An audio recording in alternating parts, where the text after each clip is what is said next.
Bien, buen día Enrique, disculpe la tardanza, vamos a ir viendo tema por tema, por cortito que sea, ¿sí?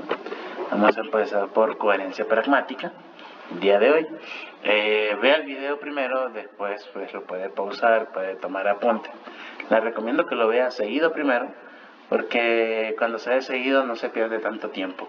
Como tal va a durar este video que 8 minutos, por mucho 9, ¿sí? Bueno, para empezar, en la coherencia pragmática, primero debemos definir qué es el texto.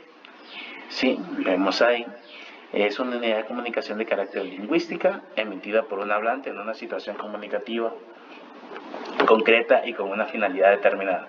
¿Qué significa esto? Los textos se dan en un contexto, en una situación, es decir, cuando usted está hablando con alguien, se da en un lugar determinado, con esa persona en específico, en un tiempo determinado, ¿sí? Y pues saquémonos de la mente la idea de que un texto es pues un libro con muchas páginas o un ensayo completo, ¿no? Un texto pues puede ser un saludo, un hola, ¿cómo estás? ¿Sí? Incluso una seña, la típica seña que hacen los militares, por ejemplo, ya es un texto como tal. Siempre hay que decirlo que debe ser emitida en una situación comunicativa concreta y una finalidad determinada. Es decir, que ese acto de carácter lingüístico tiene un fin, tiene un objetivo, dígase que sea saludar, informar, despedir, etc. ¿Sí? Además, el receptor, ¿ok? Como usted sabe, el receptor es quien escucha el mensaje.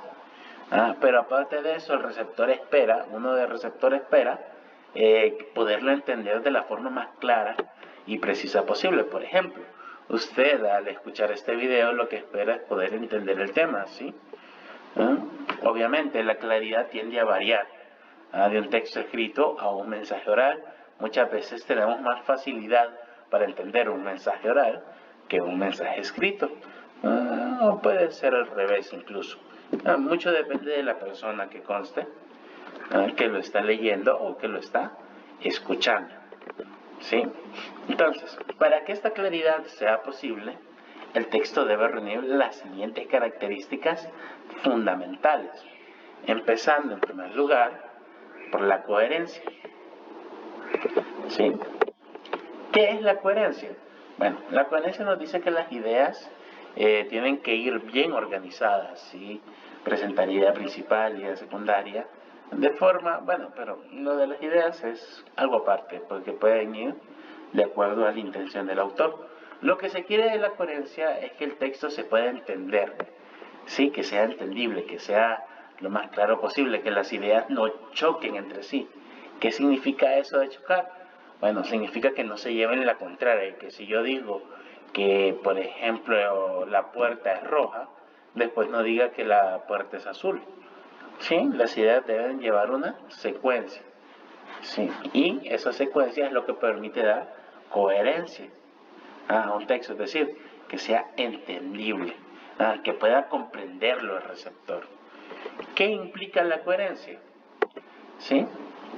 Bueno, primero, para ser coherentes debemos seleccionar la información que vamos a comunicar, ya sea pues de la forma espontánea, digamos, está hablando usted con un amigo, ya sea el hola, ¿cómo estás?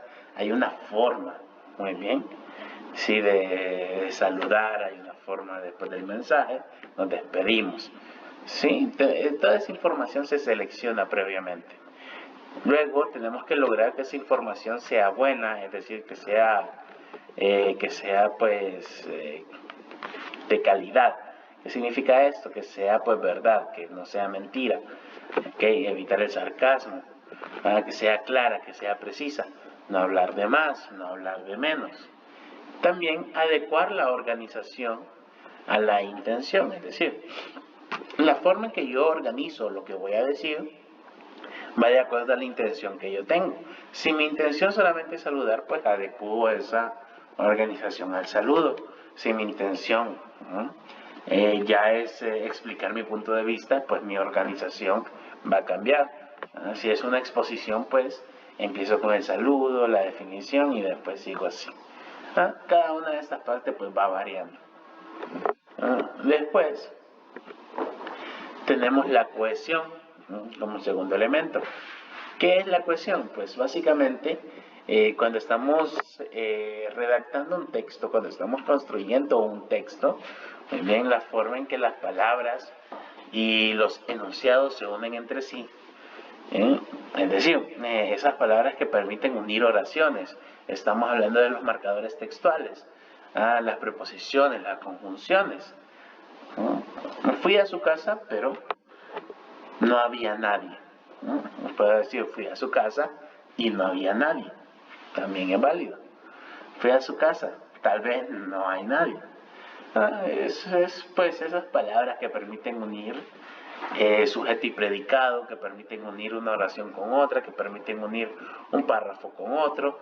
Sí, son las que permiten que haya cohesión en el texto, que esté, sí, esto significa que esté unido, todo. Y en esta cohesión hay diferentes niveles. ¿Sí? Vemos aquí, nivel global, lineal y local. Entonces, ¿qué grado se ve en el global? ¿O qué nivel se ve en el global?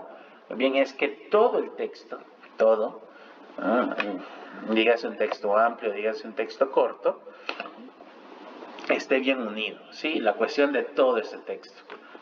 Puede ser una conversación, las preguntas, las respuestas, si es el caso de un texto como un ensayo, que la introducción, el desarrollo y la conclusión, pues estén bien unificados.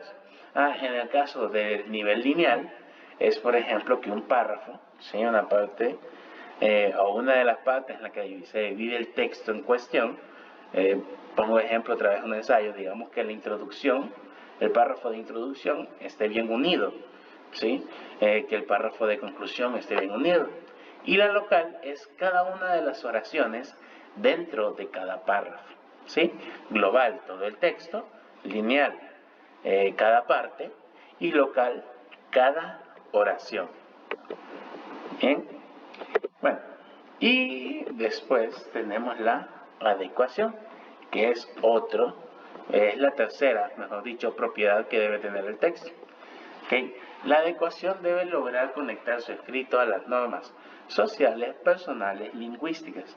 El contenido debe estar relacionado con el tema central. Bien, ¿qué es la adecuación? Bien, usted cuando habla con su mamá, habla de una forma. Cuando habla con un sacerdote, habla de otra. Cuando habla con un primo, habla de otra. Cuando habla con un profesor, habla de otra forma. Y cada una va cambiando, ¿sí? ¿Por qué se debe esto? Porque hay normas sociales. Normas sociales que me dicen que debo tener respeto a ciertas personas. Normas personales que me dicen a quién yo quiero, a quién yo aprecio, y cómo le hablo a esa persona. Normas lingüísticas que me dicen a una persona que recién conozco la debo tratar de usted. Sí, eso es adecuación, adecuar el mensaje que damos, ¿ok? Definirlo, tengo confianza, no tengo confianza, me llevo bien, me llevo mal, le tengo respeto, no le tengo respeto, ¿sí? Son algunas de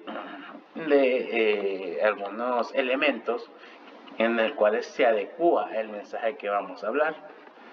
Bien, eso es adecuar el mensaje, adecuación. Hasta ahí las propiedades del texto. ¿Okay? Ahora, dentro de la coherencia pragmática, ya vimos que es coherencia, cohesión, adecuación. Esos son, por decirlo así, las tres propiedades que debe tener todo texto para que tenga coherencia pragmática. Aparte de eso, hay dos propiedades, hay dos propiedades que son indispensables en este tipo.